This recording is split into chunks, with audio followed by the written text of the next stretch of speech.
नमस्कार आप सभी लोगों को। आइए, मैरिज पाठ चल रहा है और यह 7वां पाठ है। हम आपको कोई भी पाठ दे रहे हैं, चाहे अष्टक वर्ग का देंगे, चाहे गोचर का देंगे, चाहे खटवल का देंगे, चाहे चिकित्सक ज्योतिष देंगे, भाव रत्नाकर, जो भी हम आपको पाठ देंगे तो प्रयास हमारा क्रम से ही रहेगा, भले 1-2 दिन लेट हो जाए।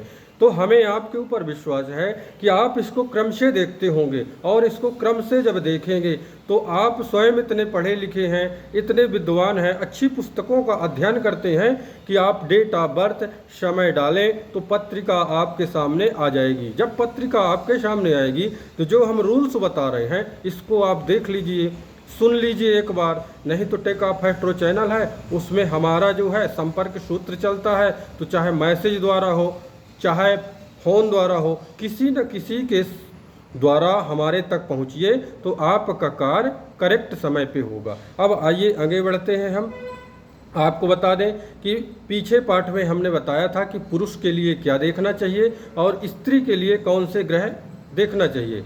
सप्तम देखना चाहिए, सप्तमेश देखना चाहिए, कारक देखना चाहिए, सफल विवाह किस प्रकार होगा, इसी के बारे में हम बता रहे हैं। तो आज हम जो पत्रिका लगाए हैं, तो चाहे तो आप डेट ऑफ बर्थ लिख लीजिए और उसको अपने इसमें डाल करके देख सकते हैं। तो इसकी जो है स्त्री की ये पत्रिका है, हम आपको सबसे पहले ये बता दें। अब ये 22/2/1991 की पत्रिका है, तो आप लगा लीजिए कि कितनी वर्ष की ये जो है हो गई। अब इसका जो समय है 22:20 है। लग्न पत्रिका D1। अब इसमें हम बता दें कि हमारी तुला लग्न की पत्रिका आ गई है।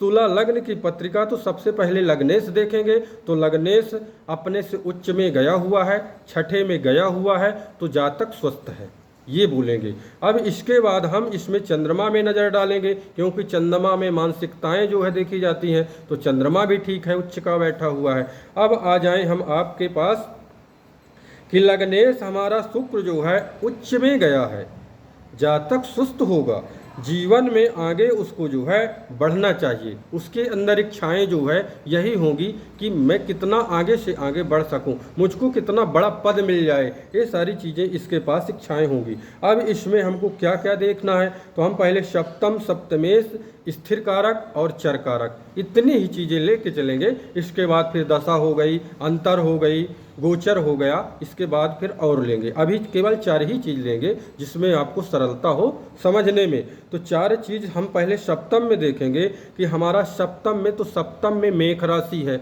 अब इसका स्वामी इसमें आया है, लग्न से अष्टम आया है और सप्तम से दूसरा गया हुआ है। तो जब अष्टम आया है तो अष्टम को छिद्र स्थान कहते हैं, अंधकार, कुआं। तो अब जब हमारा सप्तमेश यहाँ गया है तो अब हमें कितना संकट आएगा ये तो आप समझ गए। और सबसे फास्ट, यानी कि ये फास्ट मूविंग करने वाले जो ग्रह हैं, तो हम आपको पीछे बताए हैं कि चंद्रमा है, सूर्य है और मंगल भी है, जो 45 दिन में 30 डिग्री चल लेता है। तो ये मंगल आपका विवाह जो है, मैं आपको इसके बाद बताऊंगा विवाह के लिए कि मंगल लेट करता है या कोई और ग्रह देरी करते हैं। तो इसमें आ जाइए, हमारा सप्तमेश अष्टम गया है, ये नॉट गुड, अच्छा नहीं है। फिर आ जाएं हम क्या देखेंगे, स्थिर कारक। स्थिर कारक सप्तमेश की स्थिति दुख स्थान में जो है और अष्टम में गया है, ये अच्छी बात नहीं है। स्थिर कारक जो ग्रह है इसके रूप में हम किसको देखते हैं, शुक्र को देखते हैं। तो शुक्र को देखें तो ये यहाँ पर आया हुआ है उच्च का, लेकिन काल पुरुष की पत्रिका देखेंगे तो यहाँ कन्या राशि आएगी। तो जब कन्या राशि आएगी तो शुक्र का जो है यहाँ नीच का भी होता है, तो आपको स्थिति भी देखना है, तब आप ये पकड़ पाएंगे। तो इसमें जो है देखें तो शुक्र हमारा जो है एक तो छठे में बैठा है लग्न से, दूसरा जो है यहाँ नीच का होता है, भले उच्च का है तो क्या, विवाह के लिए हम बता रहे हैं, और दूसरे कार्य के लिए हो तो अलग बात। विवाह के लिए क्या होता है, हमारे में कमेंट आ जाएगा कि कैरियर के लिए, तो एक ही चीज़ को लेके आप चलिए।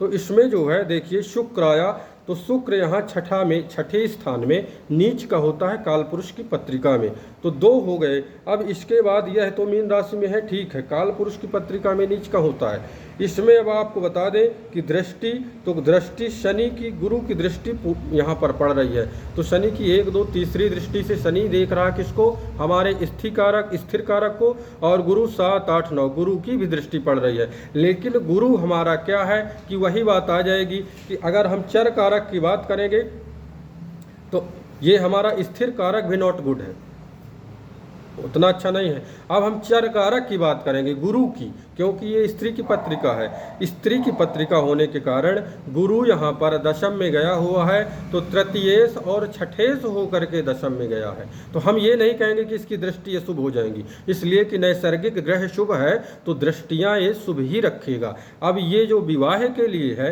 तो पति के लिए हमको यहीं से विचार करना है। तो अब हमारा सबसे पहले बता दें कि काल पुरुष की पत्रिका में यहाँ 10 नंबर यानी मकर राशि आएगी, तो मकर राशि में गुरु नीच का होता है, ये हम सबसे पहले पा गए। दूसरी बात पाएंगे कि शनि और जो राहु है इसकी दृष्टि में है गुरु, तो 2 चीज पा गए। और तीसरा प्रभाव क्या पा रहे हैं कि ये केतु के साथ है। तो हम बताए हैं कि एक से ज़्यादा जो ग्रह को प्रभाव करेंगे, भाव को प्रभाव करेंगे, तो उसमें नुकसान होगा। तो इसीलिए विलंब से विवाह हो रहा है, क्योंकि शनि राहु मंदगामी ग्रह हैं, तो ये मंदगामी ग्रह होने के कारण इसके ऊपर प्रभाव हैं। तो गुरु, हम पति की बात कर रहे हैं, तो हमको इसीलिए विवाह विलंब से हो रहा है। ना तो यहाँ हम ये बताएंगे कि इसमें चंडाल दोष लग गया, ना तो ढैया बताएंगे, ना तो मांगलिक दोष बताएंगे कि मंगल अष्टम में बैठा है। ये चीज़ें कुछ भी लागू नहीं होंगी, केवल यही लागू होंगी कि जो हमारे प्रयासरत है वो तो अष्टम में गया हुआ है और छिद्र स्थान में है, कुआं जिसको बोलती हैं। तो ये सारी चीज़ें जब होती हैं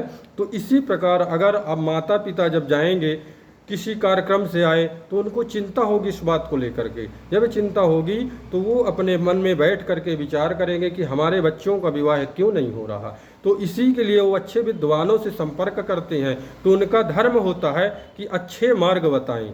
जब अच्छे मार्ग बताएंगे तो उनका भी ज्ञान बढ़ेगा और जिसका काम होगा वो भी जो है इस चीज़ों के कद्र करेंगे। अगर हम देखें और बता दिए ढैया है, इसमें चंडाल दोष लगा है, मांगलिक दोष लगा है, तो हम तो लाभ ले लेंगे लेकिन उसका नुकसान होगा और हमारे ज्ञान का भी नुकसान होगा। तो हमारा सबसे हाथ जोड़ के निवेदन है कि आप लोग स्वयं सक्षम हैं, विद्वान हैं, इसको थोड़ा सा समय और ले लीजिए और उनका जो भी प्रश्न आए उनके प्रश्नों को उत्तर दीजिए। अब यहाँ विवाह है तो विवाह का दीजिए, कैरियर का नहीं देना है। कैरियर के लिए फिर बाद में बताइए।